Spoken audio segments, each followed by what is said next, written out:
Alright guys, Hayzink here, welcome back to the channel for another Street Fighter Duel video. Now I apologise in advance for how the lighting is looking.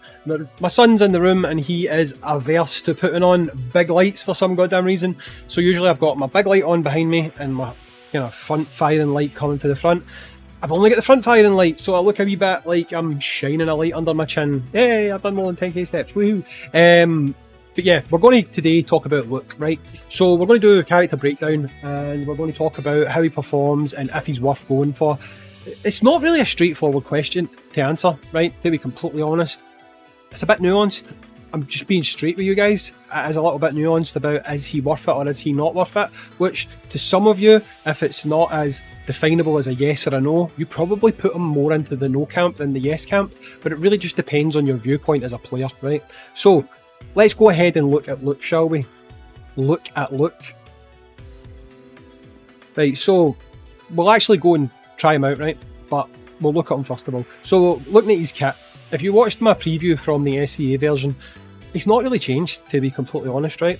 So you've got fire 10 consecutive fireballs that can penetrate enemy targets. Each fireball deals damage equal to 67% of attack. The fireballs are not considered range attacks and cannot be blocked. Each time a fireball hits a target, increase this fighter's super combo damage by 2% until the skill ends, stacking up to 40%. So basically, Fireball 1 isn't going to do as much damage as Fireball 10, right? Basically that's what that means, okay? It obviously scales up. I'm not going to sit and break all that down, you guys can read that, okay? Action number 2, Slam Dunk, single target, right? Unleash an uppercut to launch the nearest enemy, then smash them into the ground, dealing damage equal to 583% of attack. Also reduce the target's damage reduction by 18% for 15 seconds. And I suppose the most important part is that goes up to 24% for 15 seconds, okay? And his combo is super free, is repeatedly strike enemies in a small area dealing damage equal to 811% of attack. Increase this fighter's damage reduction by 60% for the duration of this skill. And obviously that one goes up quite a bit through scaling as well, like the more levels you've got. His passive's a trigger. Now, kind of depends on the point of view on this one. So you gain drive after unleashing any of those three, right? When drive reaches 4 stacks, you'll expend all stacks of drive to change combo 2 and combo 3 to drive impact and gain 1 counter stance, right? So what is drive impact? Deal damage equal to 640% of attack to enemies in an area and reduce target's damage reduction by 24% for 15 seconds. This fighter gains damage immunity and 30% increased damage bonus while unleashing the skill. After the skill ends, the combo changes back to the original skill. Drive reversal, right? If this fighter is attacked when you've got counter stance, you'll expend 1 stack to nullify that instance of damage, then counter attack with drive reversal, dealing damage equal to 640% of attack to enemies in an area ahead. This fighter has damage immunity for the duration of this drive skill reversal. It is considered a trigger skill, and obviously you can see there that it ramps up, right? So, if we go and look at his equipment, you'll see that every time one of the fireballs hits a target, it increases the combo and trigger skill damage bonuses by 1% for 20 seconds, stacking up to 20%. So, basically, it means that you want to be using his super and something else. Now that's wherein lies one of the problems with this guy, right? And we'll come to that in a minute, right? But that there, his plus 10, it wants you to do more than one thing because it's going to increase how much damage he's doing on his combo and if he gets his trigger because you fired off those fireballs, right? Now, if you read it here as well, every time one of Vulcan Blast Fireball hits a target, increase the fighter's combo, right? Now, because of the way that the fireballs work with penetration, the first time you fire that skill, you can max that because each fireball can hit all 3 targets if it's a multi-team battle or multi-unit battle. Each fireball can hit 3 targets, you fire 10 of them, you can hit 30 times, you can max that out, you can hit the 20% straight away, right? So you can get the full stack straight away, and then you go back round, you can get it again, and you'll just keep it infinitely there because you're refreshing it constantly, right? So that would be an additional 20% to combo and trigger skill damage, right?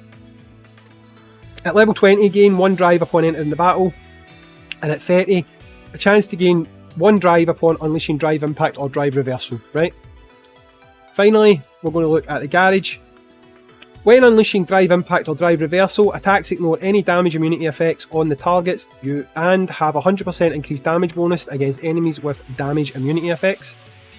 Drive reversals inflict bleed on enemies hit, causing them to take true damage equal to 3% of the target's max HP, capped at 30% of Luke's attack every second for 10 seconds. Effects don't stack, right? So, Luke is good, right? Straight up, Luke is good. Depending on the content, right? Therein lies the problem with this guy, right?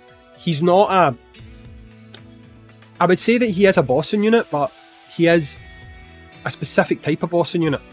And unfortunately, right now, we don't really have the bosses available who look at him at max potential, right?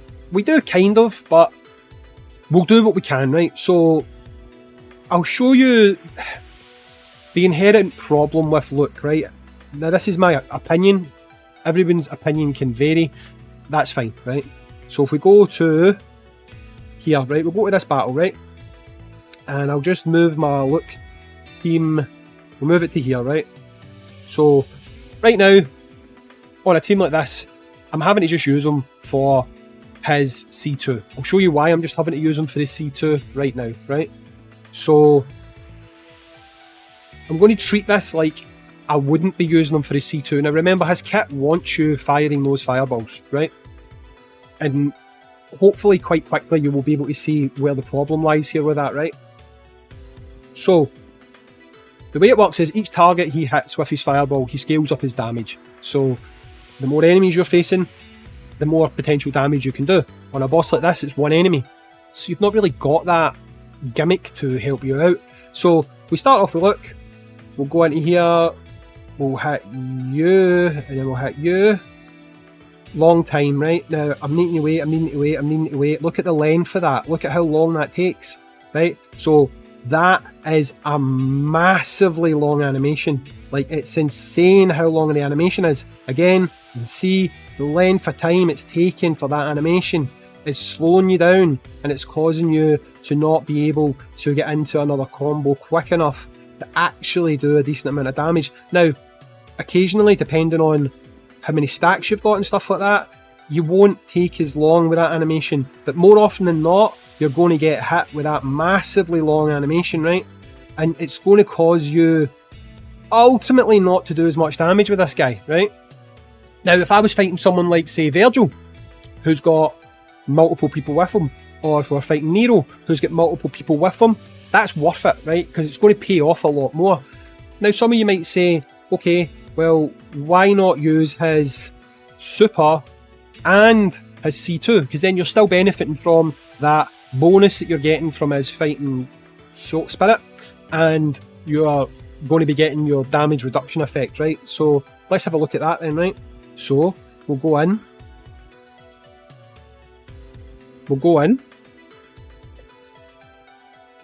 Now, most people, not everyone, but most people when they attack, they'll do, if they're doing manual, because if you're not going to do this, you may as well do auto, but most people will go super, combo 1, combo 2, combo 3, super, combo 1, combo 2, combo 3. It tends to be how people attack, right? So let's try that, right? So combo, super 1, we just caught it there, right?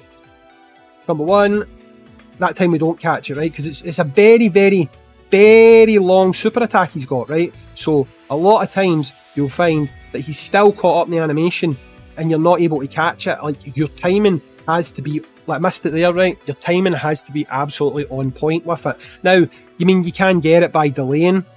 You can, like, literally go like this if you want to, where you start the battle. I won't wait this time. You start the battle, you go bang, just wait a second, do it, then you'll catch it every time, right? But people get caught up in the moment. When they're doing these attacks, people get caught up in the moment, and sometimes just remembering to wait that little half a second can screw you up, right? So, again, I don't necessarily feel like it's the greatest idea in the world to do the super and the C2 with this guy. And if you're facing a single unit, be honest, it's probably not worth it, right? It is probably not worth it.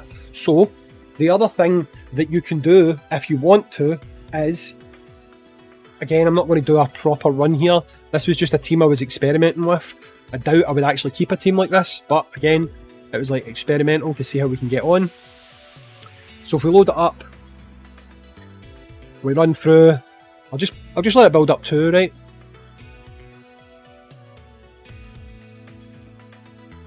So we've done a combo like say this, right? Into you, hit with you, back into you. And we'll just repeat that, use and look for the C2. And that's pretty good, because you're getting that damage reduction, right? So your damage dealers are going to do more damage, which is good, right?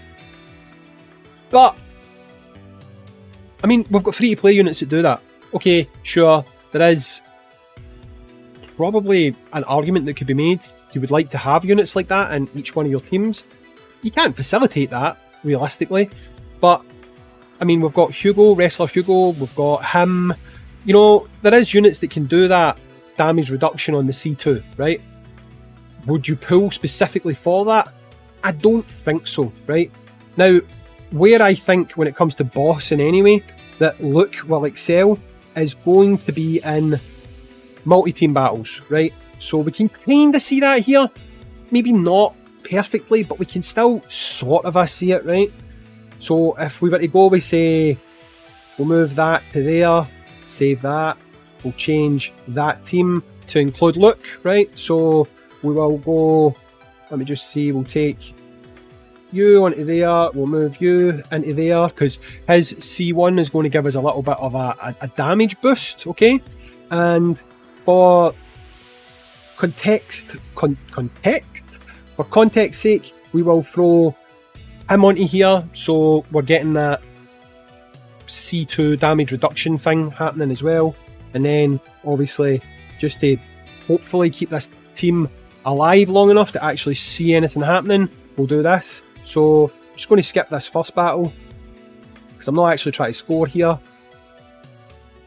Now, with this team, because there's two enemies there, Luke can, in theory, he can max out his fighting spirit 20% boost straight away, because he should, in theory, hit these guys with 10 fireballs each, right? So we'll run through this one, and we should see like a better performance out of him here. Now, obviously, if you were fighting a team like the Virgil team, where you've got all those units, the metal Seths and stuff like that, you're really going to see things ramping up there. And obviously, when it comes to bossing and events, we get stages like that fairly regularly now, right? So we'll do this, we'll pop him into you, into you. Now, unfortunately, the animations take so long, right, that he's going to take a bit of time here before he can do it again. But we should be ramping up and getting some, like, just how long that took is disappointing. It's such a long animation, right? But again, because we're facing two units, he is going to be seeing a lot more of his percentage bonuses, okay? And he should, in theory, be doing a good bit more damage. Now, I mean, it's obviously not a fantastic score, but I wouldn't say it's exactly an optimised team or anything, but you can see that there was scaling up quite a bit itself, right? Now imagine you're facing a team that's got a lot more enemies, you're going to see a lot more damage coming out of them. So, ultimately, I think Luke's a good unit. You're going to ask me, what about PvP? He works in PvP. Problem is, he's not going to beat either of the two meta teams, okay? He's not going to beat the Vega team, he's not going to beat the Bison team. So you would have to get extremely lucky to have him on maybe your third team or one of your three teams in Showdown and not match up against a meta team that's just going to absolutely murder you. So, unfortunately, there is a clearly defined meta within PvP right now, and he is not going to do anything to upset that. I think he's going to be a unit where you will really see him shining on any stages where there is multiple enemies that you fight against. And I don't know if any of these bosses have multiple enemies. That's the only thing. I do not know. We'll need to wait and see. But I think Luke is good. I just think he's a niche unit that is going to see his usage sometimes, but not all the time. So, do you need to pull for him? Maybe not. Anyway, I've been Hayzink, thanks for watching, catch you in the next one. Peace.